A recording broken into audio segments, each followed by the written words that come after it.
We live in a world where our connection to the land, to the cycles of life and death, and even to our own personal rites of passage has been lost. We no longer have the ceremonies that once marked our transitions and the wisdom that guided us from birth to adulthood and then into elderhood. And we no longer feel the sense of belonging that comes from knowing our ancestors walk beside us. In the heart of County Sligo, Ireland, sits Carrowkeel, an ancient cluster of passage mounds holding valuable wisdom, history, and tradition from thousands of years ago. These cairns are portals between worlds, places where ancestral memory, spirit rituals, and cosmic alignments all intertwine. In the silence of these stone chambers, something remarkable happened. The veil between past and present opened, and the spirits stepped forward, inviting me to participate directly in their sacred rituals. I had the extraordinary honor of observing 3 distinct ceremonies where these ancient spirits shared practical, comforting wisdom to help navigate key stages of life. So come with me as we crawl into the chambers where their voices, their wisdom, and their presences are waiting, not just to be remembered, but to weave back into our modern lives, especially now, in a world where so many of us long for deeper, richer, more spiritual connections. Ireland is truly a land of magic. It's actually the place where my gift of sight whispering was revealed. I was in the first year of my apprenticeship at an incredible stone circle called Loch Gur, when suddenly I was seeing the lake and huts in another time, and Neolithic women were talking to me. But that's a different spirit encounter. For this episode, I want to take you to the magical hill in County Sligo known as Carrowkeel. In July of 2022, I was called by Spirit to come and explore Sligo. There are many amazing sites in Sligo, and the spirits at each one were eager to host me and share their timeless wisdom. They also took care of the weather. I had fantastic sunshine for my whole journey. Most of the time, if the spirits want me to see something, they take care of the weather. Now, Carrowkeel is easy to find. A road takes you most of the way, and then it's just a short hike up to the first mound. There are more than 20 of these cairns in the area. They're called cairns because of the small stones that cover the mound. Now, let's quickly deal with the accepted archaeological research. They believe the mounds were built 5,000 years ago. They were constructed from well-trimmed slabs of limestone with occasional blocks of erratic sandstone at stress-bearing points. Chunks of loose limestone cover the mounds. Interestingly, there is evidence of white quartz, both internally in broken fragments and externally in chunks. It's fun for me to imagine these mounds, covered in white quartz glistening in the sunlight. Now, the mounds largely remained untouched until 1911, when they were fully, albeit crudely, excavated. Bones of both humans and animals were found, along with pottery and amulets. Now, one of the most interesting stories of Carrowkeel's archaeological evidence is that boxes of the remains and finds from the 1911 excavation, led by Professor Alexander McAllister, were taken back to Cambridge, put into storage, and forgotten until 2003, when Alison Sheridan rediscovered them. Here's something fascinating. DNA sequencing of research was done on one of Ireland's Neolithic female ancestors. This is what they discovered. Her ancestry traces back to ancient Anatolia in southwest Turkey. She was descended from a group of early Neolithic farmers who were among the first humans to domesticate cattle and crops. These colonists left Anatolia, migrated by ship westward through the Mediterranean, bringing livestock and crop seeds with them. They passed through Sardinia, around the Iberian Peninsula where they built many monuments, and settled in large numbers in the Carnac region of Brittany, where a great Neolithic culture emerged. Now, I've been fortunate enough to visit these sites along this route from Sardinia, through Iberia and Brittany, and can absolutely verify the staggering similarity of the passage mounds, dolmen, and standing stone architecture to what is here in Ireland. These were the same people.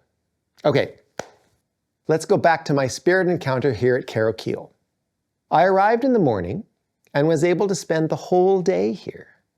All in all, over the day, I think there were only about 6 other tourists, a family of 4 and a young couple. Both only stayed maybe 30 minutes or so. So it was just me and the ancestors for the bulk of the day. I stopped at the base of the first mound and I performed my ceremony to introduce myself, state my intention, and ask permission of the spirits of the land to enter this sacred place. I had barely finished hearing my prayers and was peacefully tuning into nature and the energy of the place when I heard chanting somewhere off in the distance. Clearly, I was not alone here. It was a melodious mix of male and female voices. I was immediately intrigued about who might be here conducting some kind of ceremony and thought, I'll just sit here on this rock and listen. I was concentrating on the singing, and my consciousness started to drift. Unfortunately, I wasn't paying attention to my physical environment, and I inadvertently lowered myself onto a loose rock, and I immediately tumbled onto the ground. How embarrassing. This sometimes happens as I try and navigate my physical body between different dimensions. I wasn't hurt or anything, but the fall jolted me back to this time and space. And I couldn't hear the singing. It was then that I realized the chanting belonged to a liminal time in the ancient past. Also a time when there was a much more solid place to sit.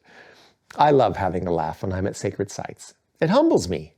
It clears my thoughts and my emotions, and it brings me to the present moment, alive and alert. I stood up, I dusted myself off, and I headed over to the first mound, referred to as Cairn G. It's a very distinct one.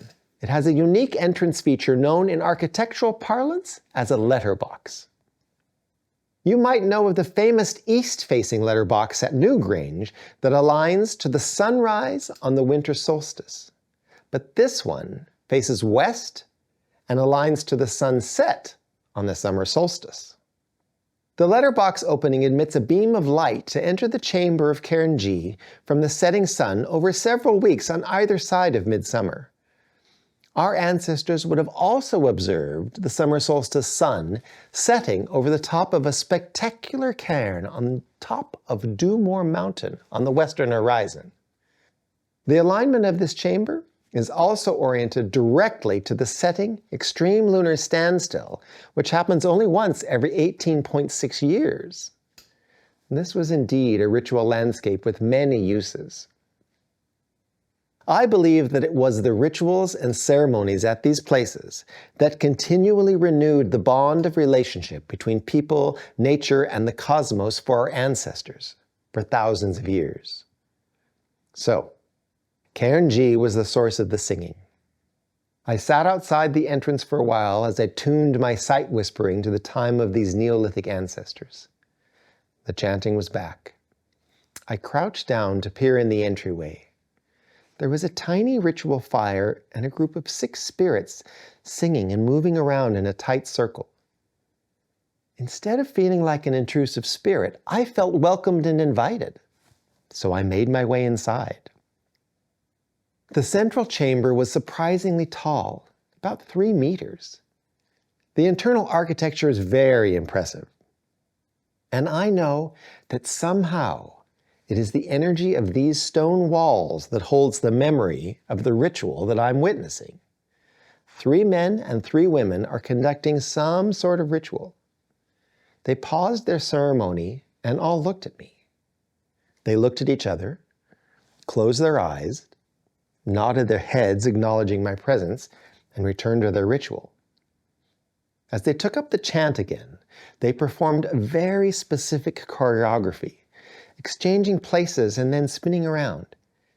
It was a clockwork of magic, mapping out a 6-pointed star.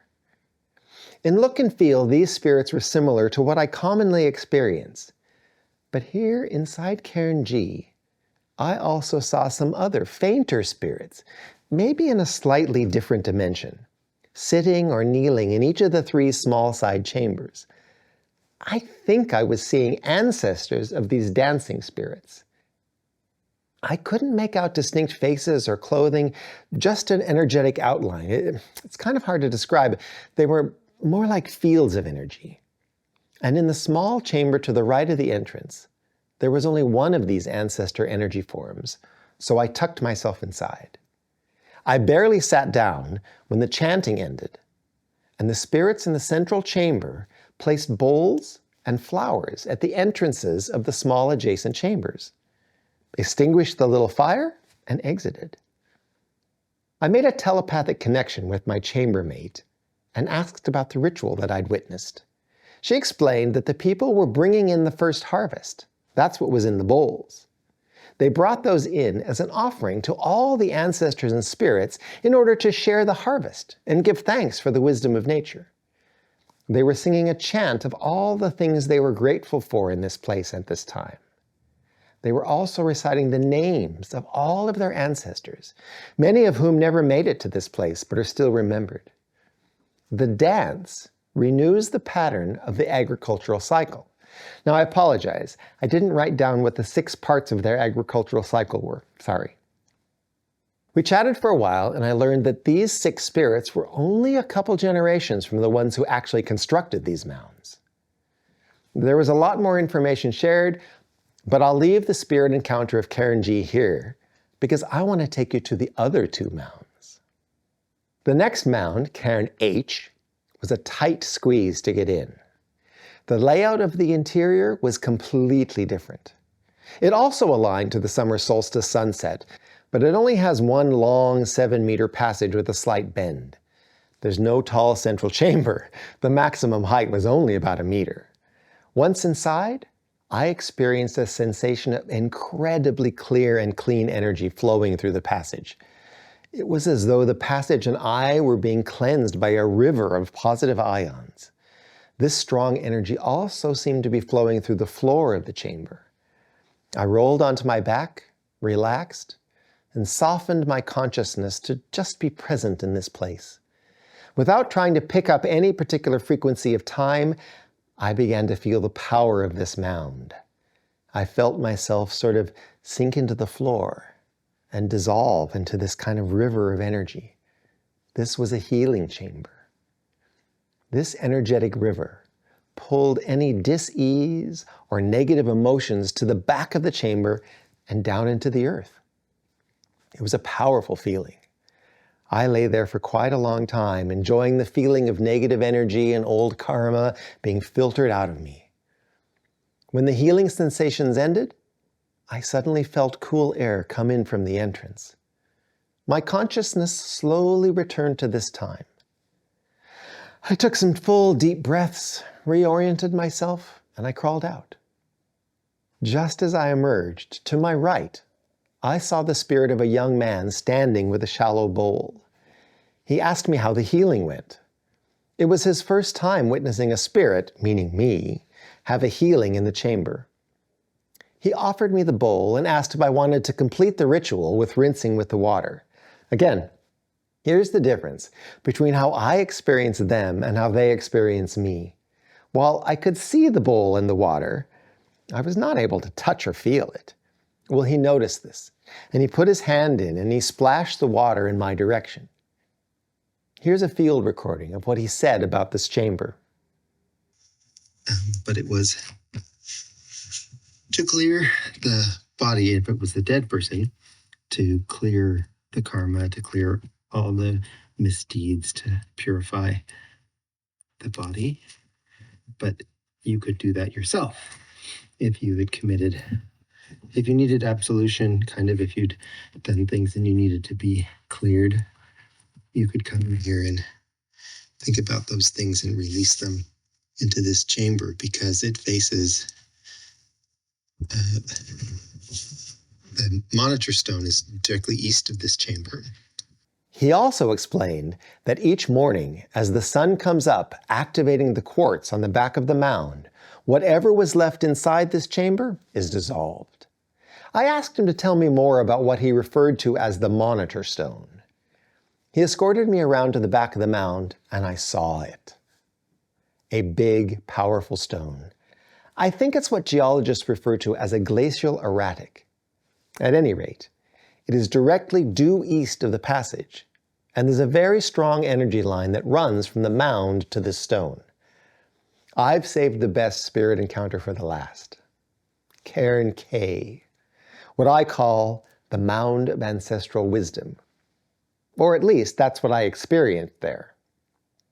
I have lots of images to share so you can really get the feel of what it's like inside this sacred mound. I spent several hours in Carrowkeel and experienced 2 ceremonies, one for women and a similar one for men. Have a look at the plan of Carrowkeel. There's a long 7-meter or 23-foot passage into the cruciform chamber. Once inside, it's quite easy to stand up. In the central chamber, the corbelled ceiling is 3.7 meters or 12 feet 2 inches in height. And there are 3 distinct chambers radiating off the central area. This mound was so expertly constructed that it has stood here for 5,000 years. These chambers provide a magical container for the energy of ceremony. And the stone walls hold the memory of countless rituals and individuals who have spent time here, and in the later phase of this monument were interred here. I want you to notice the long stones that seem to mark the thresholds for each area. These played a significant part in the ceremonies I observed. I crawled in. The place was potent but empty. I had a good look around, and I got acquainted with the place. Then I heard voices of women approaching the cairn. Well, should I stay inside or should I exit? Like the chanting from Cairns, these were spirit voices that I was perceiving with my clairaudience skills. I scooted over to the right wall and I sit cross-legged against a large stone as the spirit women approach. A young girl enters, followed by 2 other women, her mother and an older woman who, for some reason I know is not her biological grandmother, but a woman of the same generation. When they cross the first threshold stone, they pause. The young girl pulls several bone pins from her hair and hands them to the older woman. The older woman puts some sort of fragrant oil on her hands and runs it through the young girl's hair. It's dark in there, but they are backlit by the light coming from outside, and I think the young girl has red hair. The older woman kisses the young girl and then rests herself against the wall, and the young girl and her mother advance to the next section. The mother and the girl cross the next threshold stone, and the young girl removes her garment. It was a leather dress, fastened with antler bone pins at her shoulders. Interesting, I read later that antler bone pins were found in this cairn. Once the pins were removed, the dress fell to the floor. The mother folded the dress and placed the pins neatly on top. Both of them were on their knees, and they came together in a lovely embrace. They started to hum together in a sweet melody, matched by the gentle rocking embrace. Again, the mother stays in that section, and the young girl makes her way across the last threshold stone into the central chamber. The young girl starts singing a different song. It is at this moment that I see the triple goddess appear. She finishes a first verse, and her mother, still in the entryway, joins in for the second verse. The elder woman, further away back down the entry, joins in for the third verse. All 3 women's voices come together and harmonize for the final 4th verse. I understand telepathically that this is the ritual for her first blood. The young girl has come here for a special ceremony with the triple goddess. The maiden goddess appeared first in the chamber on the left. The young girl places an offering wrapped in leaves on the threshold stone. The next to appear is the mother goddess. She appears in the middle chamber. She's pregnant, and her energy is the most powerful of them all. Again, an offering is placed on this threshold. And lastly, the crone goddess appears in the chamber next to where I'm sitting on the right of the entryway. The young girl places her offering on the threshold stone. The crone picks it up, opens it, and smears the contents on the stone and the back wall of the chamber. Now this stone is very interesting. It's a triangular stone that points to the heavens. It's called the Carrowkeel stone now due to its shape resembling the famous mountain. Carrowkeel is clearly visible on a good day, about 75 kilometers to the southwest. Sorry, I digressed. The girl looks back down the passageway at the older woman and the mother, and they both look away. They fix their gaze back at the entrance, not looking at the young girl. The ceremony begins. The triple goddesses each speak telepathically to the girl about menstruation, and they offer several blessings. This is women's business, so I look away, and I don't eavesdrop on this conversation. I'm not really clear on everything that happened. At some point, the young girl turns to her mother and the older woman and invites them to join her in the central chamber. Once all three women are together, the ceremony of questioning starts, so I'll need to refer to my notes. The girl asks the maiden aspect of the goddess, "How soon will I have a child?" And the maiden goddess explains when she can become pregnant by the phases of the moon, and that she has a couple of years now to enjoy life and understand the mysteries of creation before she should fall pregnant. The mother then asks the mother aspect of the goddess, "When can I stop having babies?" And the mother goddess says, "Your back will tell you. Your last child will be very difficult on your back. When your back is hurting, that lets you know that this is the last child you should have." The older woman asks the crone aspect of the goddess, "When is it time to join the stars?" When you lose your hunger and start to dream of your ancestors, it will be time to prepare for leaving the physical body. All three women are crying softly as the three figures of the triple goddess fade away. The young girl was then dressed in a new outfit of woven cloth.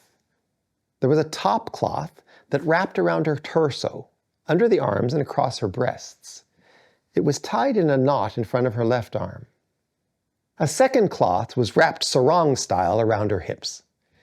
The older woman then placed a necklace of bone and seeds around her neck, and they left. I looked back into the now empty chambers. The goddesses were gone, so were the offering bundles. I wanted to remain there and reflect on what I just witnessed. I lit a candle, and I sang a traditional blessing song. I was just starting the second verse of my song when things started to shift again. I was being pulled very strongly back into the past. I was being taken to witness a second ceremony. It was a men's ceremony, and it had already begun. The three chambers were filled with visages of the three aspects of the god: the youthful warrior, the father, and the grandfather. Instead of bundles wrapped in leaves, there were pieces of raw meat, I think it was liver, threaded on sticks, one on each of the threshold stones. All three men are in the central chamber, and the questioning ceremony begins. The young man asks the youthful warrior aspect, "How will I know the right women to have a child with?" He laughs and answers, "The wise women watch you and watch the women. They will match you based on what they have observed over your entire lifetime." The boy's father asks the father aspect of the god, "When is it time to stop hunting and become an elder?" And the archetypal father says, "When your sons are able to hunt and feed the family, then it's time for you to take up learning." The grandfather asks the elder aspect, "When do I join the others in the stars?" The elder says, "When your advice is all used up, and your bones ache, and you only want to sleep, that is the time to sit out, find your star, and let it call you home." The ceremony ends with the young man coming forward to kneel in front of each aspect of the god. The youthful warrior leans toward the young man, and with his left hand traces a line of energy between the boy's pelvis and his heart. The young man moves to the middle chamber, and the father aspect continues that same energy line from the boy's heart to his throat. And finally, as the boy presents himself to the elder aspect of the god, he draws the energy line from the boy's throat up to his forehead. The boy turns to face his father and grandfather. They rub their fingers on the offerings of meat, and they paint the boy with it from his forehead, over his head, and back down his spine. At his hips, they refresh the grease, and they trace the line down each leg. Then the boy is fitted with a sort of thong that holds his genitals. He's also given a leather sleeve sort of thing that is laced around his left arm. It reminds me of one of those archery guards. He's also given a necklace of feathers and claws and, well, perhaps seeds, I can't be sure. Then they all sort of dissolve, and I'm once again alone with my candle in the chamber. I was left to contemplate these two rites of passage ceremonies. I was in here for a long time. It was a miracle that nobody came by, or, well, was that a miracle? What I experienced here at Carrowkeel is so much more than ancient history. For me, it's a homecoming, a continuation of a conversation that began the very first time that the spirits of Ireland reached out and awakened my gift of sight whispering. I don't come to places like this as a tourist. I come because I'm called. The spirits know me, just as they know every sight whisperer, seer, and medicine carrier who's ever stood at the threshold between worlds. They know I'll listen. They know I'll share their stories, not just for the sake of remembering the past, but because their wisdom is still vital for today. Here at Carrowkeel, they didn't just show me ancient ceremonies. They invited me in. They welcomed me as a relative, not because of my bloodline, but because I've shown up again and again with open heart, ready hands, and a willingness to learn directly from the spirits themselves.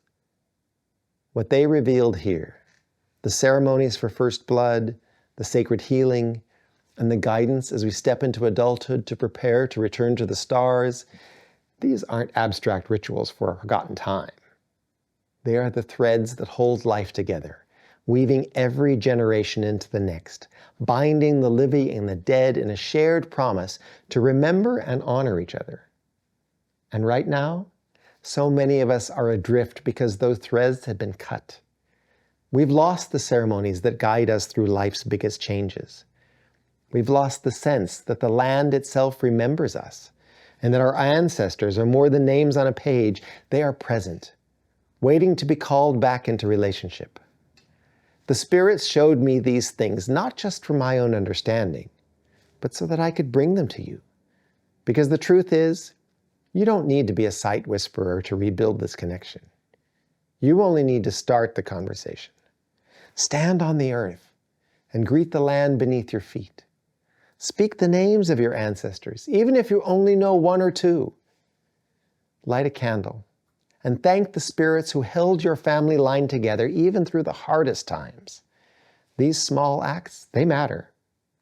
Because when we remember them, they remember us. And when that ancient relationship is rekindled, even in the smallest way, it changes everything. This is why I keep coming back. This is why the spirits keep calling.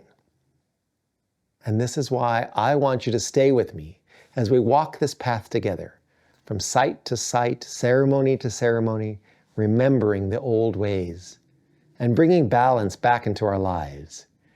If you want to take a deeper dive, go to my website where you can download a free ebook with powerful lessons, deep contemplations, and a shamanic ritual for you to perform. My website is eagleheart.com.au. If you want to experience more ancient wisdom and sound healing, follow, subscribe, and be sure and click the notification bell so you can join me for more shamanic adventures. If you liked this story, check out Lessons in Stone, Ancient Teachings of Unity for Today's Disconnected World from Season 1, and keep a lookout for Energy Secrets of Karnak, What Ancient Civilizations Knew That We Forgot, coming later this season.